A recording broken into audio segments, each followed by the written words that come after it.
Our Father in heaven, hallowed be your name. Your kingdom come, your will be done, on earth as it is in heaven. Give us this day our daily bread, and forgive us our debts, as we've also forgiven our debtors. And lead us not into temptation, but deliver us from evil. And lead us not into temptation, and forgive us our debts, as we have also forgiven our debtors. And lead us not into temptation, but deliver us from evil. For yours is the kingdom, the power, and the glory, forever and ever. Amen. Amen.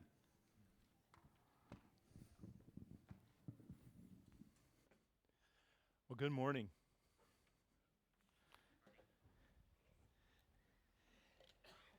I don't know if you've ever thought about what does that sound like from God's perspective? And voices around the world reciting a prayer that's been spoken many times, recited by young and old, different languages, maybe from people. If you think back, how long has it been actually been said? Oh, over 2,000 years. That's been almost 2,000 years that's been said. And if we go back to even the most ancient languages, it might have sounded something like this: Pater, imon, hoentos orenos, augustet eseto to onamasu. And yet all that made sense to God as people from all over the world for ages have just been starting off that prayer with this very simple phrase, Father. That's where we're going to head today. We're starting a series on prayer. And if you're like most of us, as soon as we hear the word, the first response, the first emotion that is in us is guilt. What's the first thing you think when you hear the word prayer at church? Like, oh, I don't know how that went this week. I got really distracted. So please join with me, because guilt will not help you take the next step with God in an intimate relationship with Him. It will not motivate you. And so that is not the point of today. It's not the point of the series. So just kind of let that go to the side and pick up with what is God teaching us in prayer. We actually ended the last series, and that's actually the reason why we kind of went into this series, is we were getting kind of planning that last series, and we got to the last one on prayer. We went, man, if there's anything we need desperately in our church community, is we need this sense of urgent, consistent prayer. And we ended the last sermon on the last series with this thought: the disciples in the book of Acts viewed prayer as an opportunity, not as a duty, not as a thing that I need to get to every day, kind of to check that off the box, like I need to pay the bills or get the groceries or make dinner. For them, prayer was this opportunity where they got to talk to their God and invite Him into their world. And that's where we want to be. Over the next few weeks, it's our hope as we look at this, and we're going to look at the Lord's Prayer each week, one piece of the Lord's Prayer, and then we're going to connect it with an Old Testament passage as well on prayer. As we look at this, it is our hope that our prayer time, even as a corporate group, but individually, takes a serious upswing. Not out of duty, but just out of desire to connect with God. If you were to think about prayer for you, not just how often, but prayer, how do you relate with prayer itself? Think about it for a moment. How does it feel to you? Is it awkward? Ever have those moments where it just feels like talking to air? Maybe it's occasional. If you were going to describe it, it's episodic, depending on the moment. When things are good, when things are bad, I'm right in on prayer at that moment. Maybe when my needs, I understand that my needs are a little higher, it becomes much easier, and that's probably pretty natural.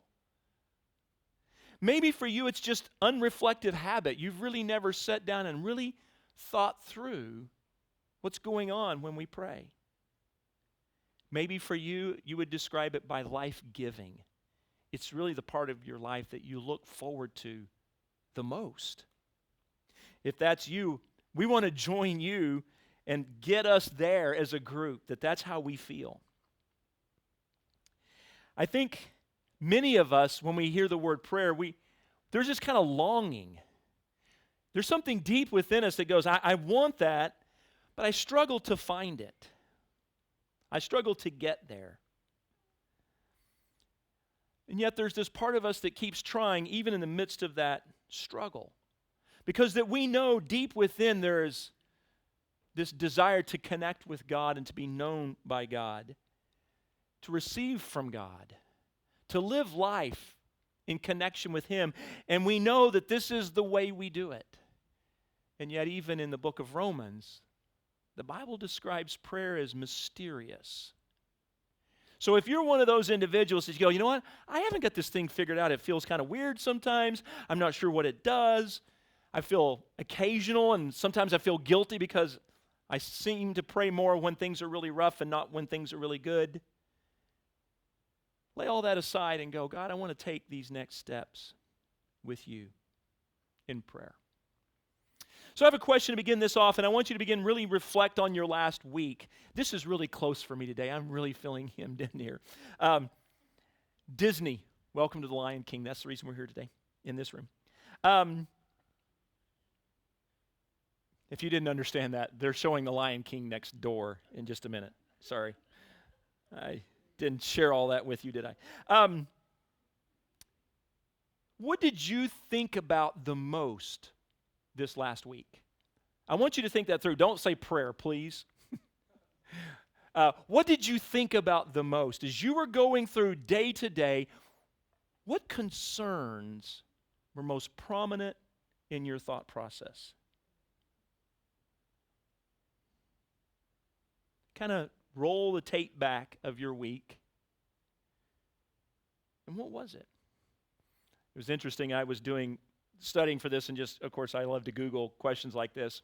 And one site trying to push their agenda said, global warming is what's on people's mind the most. And I went, you know what? It was warm. And not once did I go, I think we're going to die in a few days. I'm not saying there's not global warming, but it's not in the frontal lobe of my mind every day. But there are other things that were. What were some of yours? How many of you spent a lot of time thinking about work? Yeah? Spent a lot of time thinking about work. And how many of you spent any time thinking about, is there going to be enough money? Anybody think about that? How am I going to manage what I have to make it through the end of this month or the end of this year? Or how am I going to do this and still plan for my future? And how am I going to put some away for, right? Anybody have those thoughts this week? I did. How about this? Anybody have these thoughts? Man, what is going on with that person? What is their problem? We're doing a little sandpaper stuff here. What is wrong with my kids? I know you thought that this week because you have kids. That's what they're there for. Spouse, you've had a little bit of moments this week. Anybody there? Friends? Anybody actually have any relational thoughts this week at all? Right. We did, didn't we? My guess is a lot of you spent time thinking through those things, and maybe you spent an enormous amount of emotional energy on relationships this week because they are right in that frontal lobe. But maybe you even went beyond that to some bigger picture items. You're sitting at work one day and you're just going, this can't be it. I needed something more than this. I need something of significance. Or maybe you really did go to questions of, that wasn't fair. What I just saw there was not fair. Or maybe you heard or read a story in the news that you went, I can't believe that happened. And these are the things that are right there in our minds constantly? Did you spend some time that way? Maybe you even went to this point and you began to think about a friend, or you had to deal with the reality of somebody really being ill in your life. I'm not talking about just a cold. I'm talking about you're going, this doesn't look good. And you spent emotional energy. Maybe you even experienced even the hints of death this week. And all of that becomes kind of coming out in us. And that's where we spend a majority of our time, in those few categories.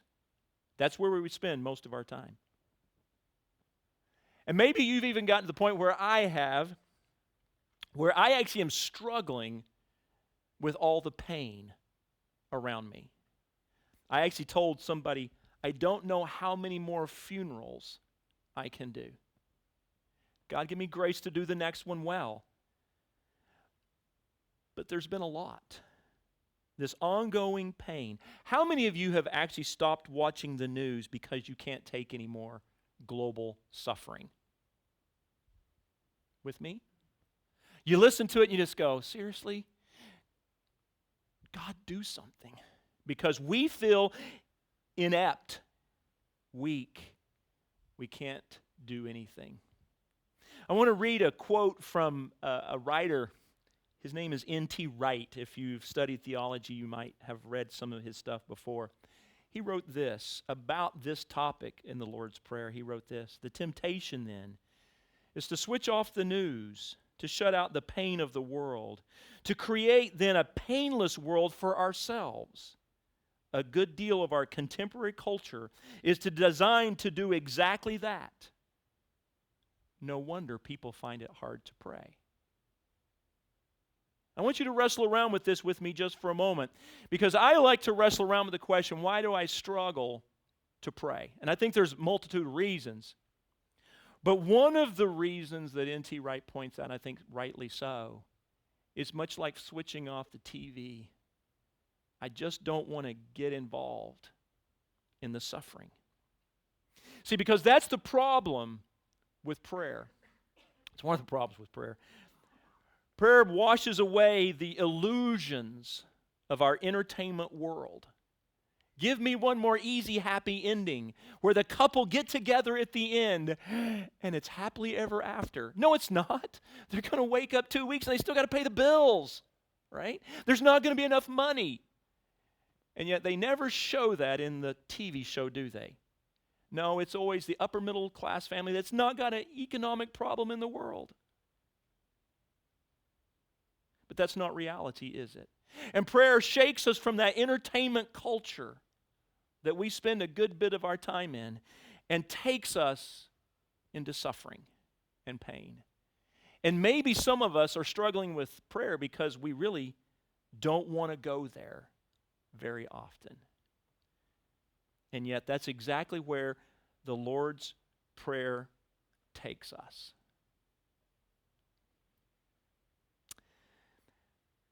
The Lord's Prayer begins with a very simple phrase that we talked about already. Our Father. Most of you have probably heard and studied this, that this is a very intimate term, and God, in the person of Jesus, was inviting us to pray on intimate level, and that is absolutely true.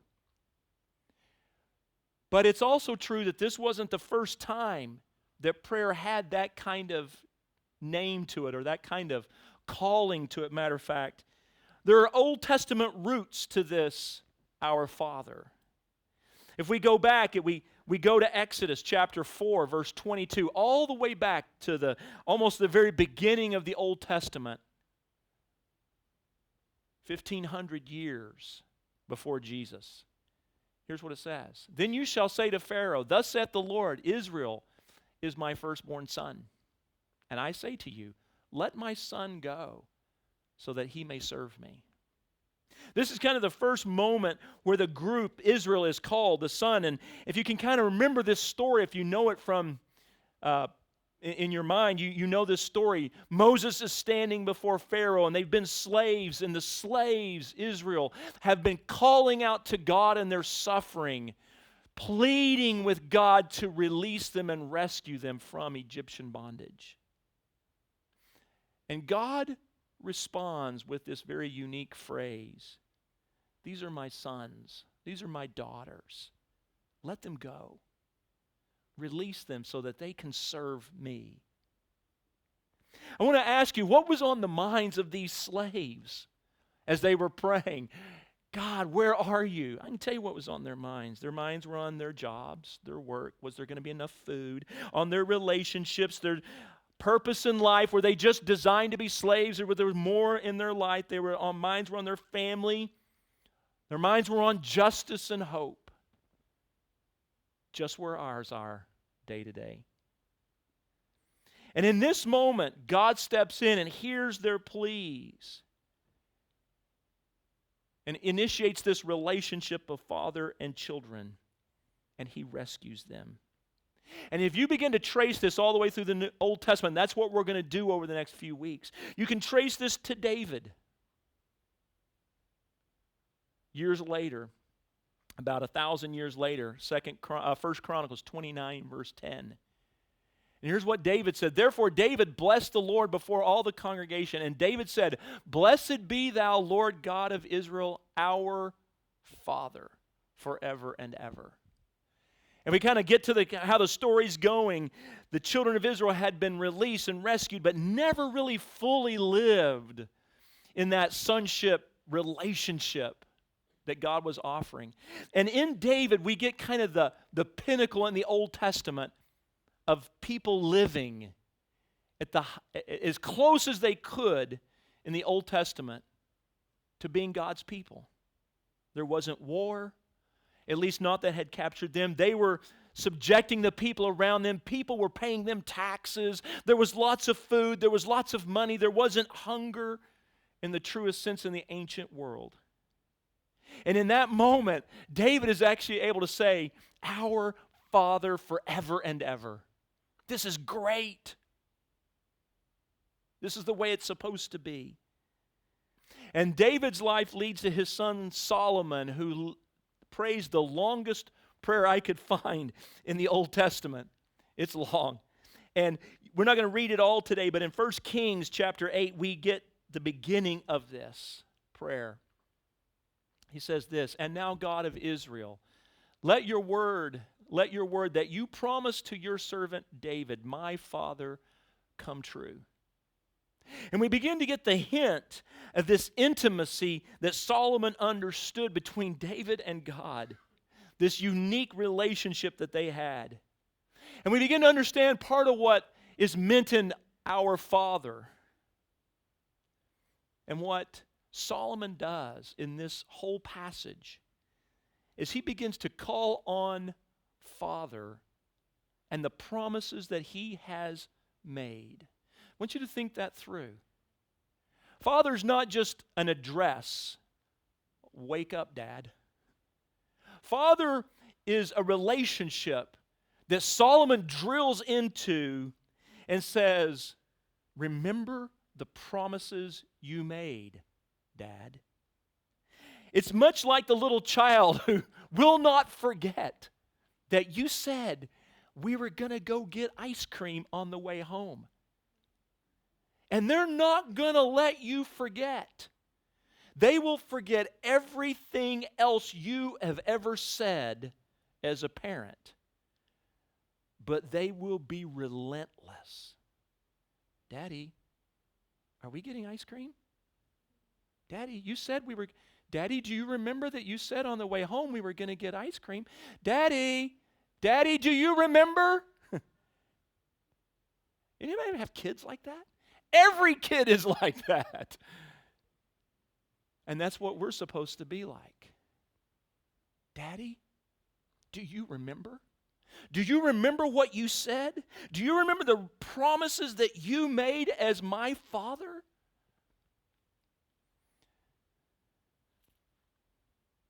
Father, you promised in the book of John abundant life. That there would be this well springing up to abundant life. God, is this it? Maybe you can relate to that today. And it's not that God's not trying. Prayer's about changing me. But when the Lord's Prayer says, Our Father, it's reminding us and Him of the promises. When it goes on and it says, Give us bread, it's reminding us that He has promised to fill our physical and spiritual hunger. Forgive us our trespasses, reminds us that we are in need and that we hurt other people. Solomon's prayer covers all of these. It's an interesting thing when you put the two kind of side by side, you go, wow, there's a lot of connection there. The height of the Old Testament, and I mean the absolute pinnacle moment when Solomon is dedicating the temple and the presence of of God comes down and fills this temple, is probably the pinnacle moment of the entire Old Testament. And we begin to read Solomon's prayer of dedication for that temple in 1 Kings chapter 8. He says this, when your people Israel have been defeated by an enemy. Whoa, what was that? Dude, can you imagine the people around him going, what did he just say? We haven't lost a battle in 30, 40 years. We have a great army. People are paying us tribute. And Solomon says these words, when your people Israel have been defeated by an enemy, because they have sinned against you, and when they turn back to you and give praise to your name, praying and making supplication to you in this temple, then hear from heaven and forgive the sin of your people Israel, and bring them back to the land you gave to their ancestors. It's interesting. Even in this moment, this pinnacle moment where all things seem to be going right, Solomon looks to the future and he goes, we're going to need forgiveness. There's going to be failure here. There was no illusions. He wasn't caught up in the moment in the wrong direction. He sees clearly. Goes on in chapter 8, verse 37, it says this, when famine or plague comes to the land, or blight or mildew or locusts or grasshoppers, or when an enemy besieges them in any of their cities, whatever disaster or disease may come, and when a prayer or plea is made by anyone among your people Israel, being aware of the afflictions of their own hearts. Just like the Lord's Prayer, it goes into our needs.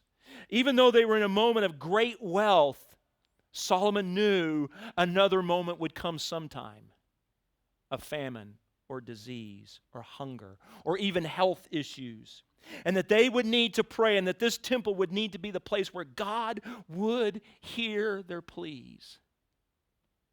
He goes on in verse 46, and when they sin against you, wow, for there is no one who does not sin, and you become angry with them and give them over to their enemies, who take them captive to their own lands, far away or near. And if they have a change of heart in the land where they are held captive, and repent and plead with you in the land of their captors, and say, we have sinned, we have done wrong, we have acted wickedly. The Lord's Prayer says, deliver us from evil, that which is around us, and even that which is in us. See, Solomon understood humanity, and this prayer, just like the Lord's prayers, embraces the reality of us, the reality of the world around us, the reality of the fatherhood of God, and God's promises to mankind. I want you to think with me just for a moment in the Lord's Prayer where it says, Our Father in heaven. I don't know what that normally comes to your mind, and I understand that it's a part of a declaration. It's part of a statement of recognition of who He is and worship. But it can also be, in some ways, a question. This question, Father, you're in heaven, but here we are. Here we're in hunger. Not like in heaven, we struggle. We struggle with our relationships. we struggle with the question of, are we enough? Can we make enough? Can we produce enough? Can we save enough? Can we organize our resources enough to make enough? You're in heaven, but here on earth, there is sin and there is evil and there is injustice all around. Father in heaven, can you be amongst us? Listen to Solomon's words in this same prayer, what he said. 1 Kings chapter 8, verse 27, he said these words.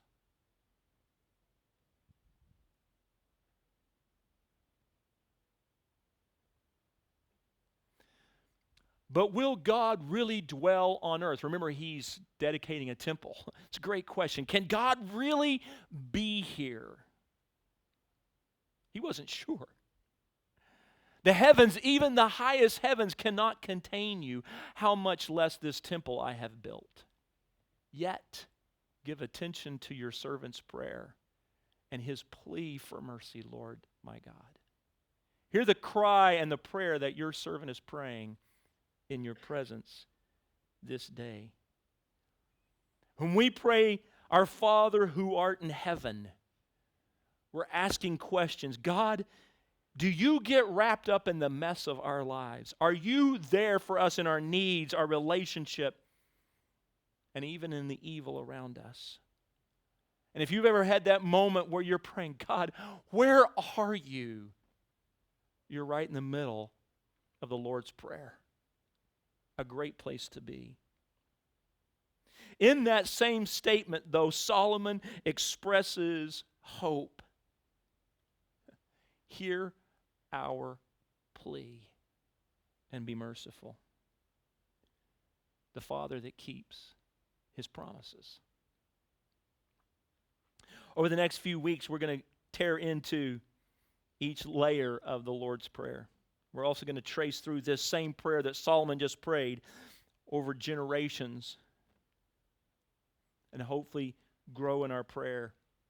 I want to challenge you this morning on different ways in which you can potentially use the Lord's Prayer over the next few weeks.